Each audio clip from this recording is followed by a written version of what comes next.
Oh, yes, it's all about the endorphins, feel-good stuff on your Feel Good Breakfast show with Dr. Darren Green. And of course, our lines are open. We welcome your questions or your comments on our subject this morning. 083-9133-728. We've got Elizabeth calling us from Tableview. Good morning, Lizzie. Good morning, Expresso team. I think there was a bit of a surge of endorphin there when I heard that. There was a bit of happiness, indeed. As only you can create, right? What's your question, Elizabeth?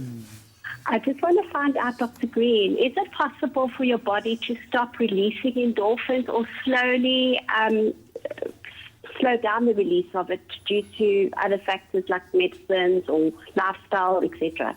Brilliant question. And a great question. So what you find with endorphin release, there's so many different triggers that trigger it. And remember, the whole purpose of it is to deal with pain and stress. Those are the two biggest triggers we know of that stimulate the release of endorphins. So you can have mechanisms, for example, where people have reduced amount of these neurotransmitter chemicals, but total cessation, in other words, total stop or absolutely 0% of things like dopamine, serotonin, and so forth is something that we don't really see. Yeah. So remember, we're speaking about the endorphin, so the endogenous morphine or substances. There are 20 different ones. There are also more than 4 classes or subtypes of receptors that bind different peptides or proteins. So to have all those exhausted from spontaneously manufacturing them, no. Yeah. So thank you very much for that question, Liz. Awesome. And of course, we are talking about all kinds of ways that we can help to increase the production of those endogenous morphine cells.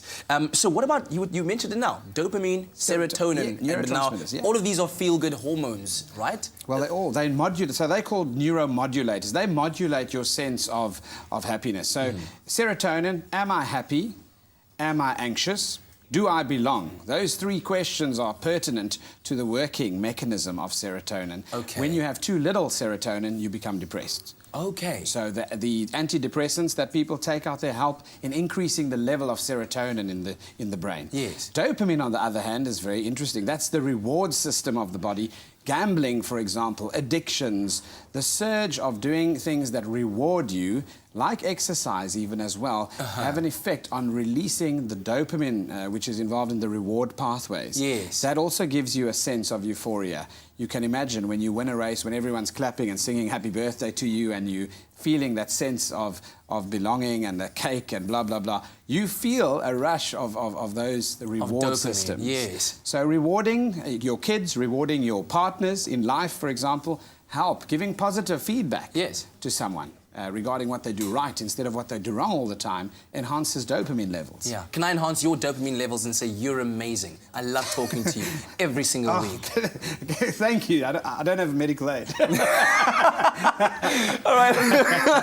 We're going to take a quick break. We'll keep those lines open. 083-9133-728. Dr. Darren Green in the hot seat talking all things medical. We'll see you just now.